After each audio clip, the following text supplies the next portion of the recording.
In technology news, the fight against climate change is one that the tech sector is trying to tackle head on. And now they just got joined by a really powerful face. Yeah. Robert Downey Jr., he plays a genius in the Iron Man movies, Tony Stark, the industrialist.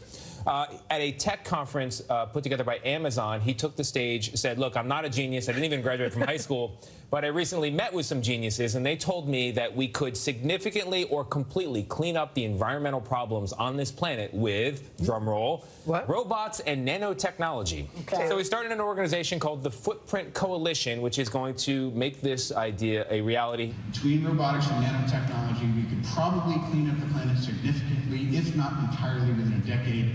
Okay, that sounds amazing. And I think what makes it extra cool is who's saying it. It's Tony Stark. Yeah, it almost feels like Robert has played Iron Man for so long that now he's just living it. Which makes sense. If you play a character for over a decade, surely you're going to become a little bit like them, you know? And this probably also explains why I keep seeing Mark Ruffalo running around the streets with no shirt on. He's just like, yeah, this is me. Plus, I ran into that tree who plays Groot the other day, and he refused to break character. Also, I was on a lot of drugs. But you know what? Trust me, I'll tell you guys now. I know what it's like to get stuck in a character that you play. The other day, after taping The Daily Show, I was still talking in a South African accent for hours. Hours. Blackface. Feels like every day there's a new story about this unfortunate trend in America. There was the governor of Virginia with his blackface story, his attorney general with his blackface story, the Gucci sweater, whatever that thing was from Prada. And now, in the words of the great philosopher DJ Khaled, another one. Katy Perry is facing backlash for a shoe design that some say resembles blackface. Two of her Katy Perry collection shoe features a face with those over-exaggerated red lips right there. You can see it. Although the shoes were also available in different colors, people quickly pointed out the problematic image of the black ones. The items have since been taken down online. You know, when black people said, you should put yourself in our shoes, this is not what we meant. We meant Yeezys. But yes, now Katy Perry has also come under fire for her shoes which resemble blackface. And look, I'll be honest, I don't think she was trying to recreate blackface. If anything, it looks like she was trying to recreate a crappy kindergarten project. But when you're living in a society where certain imagery has historically been used to dehumanize black people, you have to be extra sensitive. Like, you know what? Here's a simple thing. If you're a fashion designer, here's a simple rhyme to help you. Red lips with white skin, that's a fashion win. Red lips with black skin, that shit's racist. You remember that?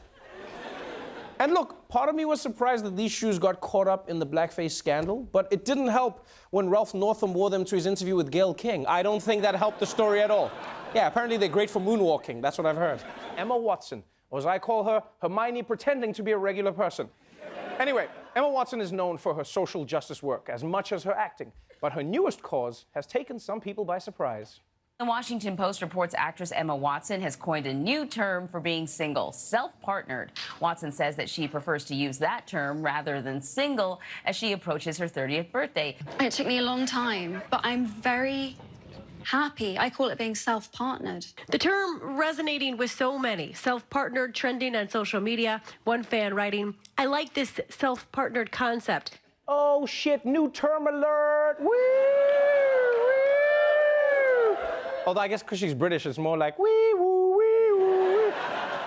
But I like this idea, and I think it's especially useful for Emma Watson. Yeah, because when creepy dudes are hitting on her like, hey, I hear you're single, she can be like, no, I'm actually dating someone who's better looking and richer than you. Plot twist, it's me. Expelliarmus, douchebag. Kim Kardashian's new profession, the reality star working toward becoming a lawyer after helping a woman get released from prison. As of last summer, Kim had enrolled in a 4-year-long apprenticeship at a San Francisco law firm in order to prepare for the bar exam. Currently, she is studying 18 hours a week underneath 2 practicing attorneys. I'm like, God, if there wasn't the long college process, I would be an attorney. But I researched that in the state of California, I could assist an attorney for 3 years and just take the bar. Now that's who I want as my lawyer. Yeah. I want the lawyer who goes, God, if this wasn't so hard, then I wouldn't have done it. She's going to be packing up her papers at the end of the trial like, I'm sorry, if the other side wasn't so prepared, you would so be acquitted.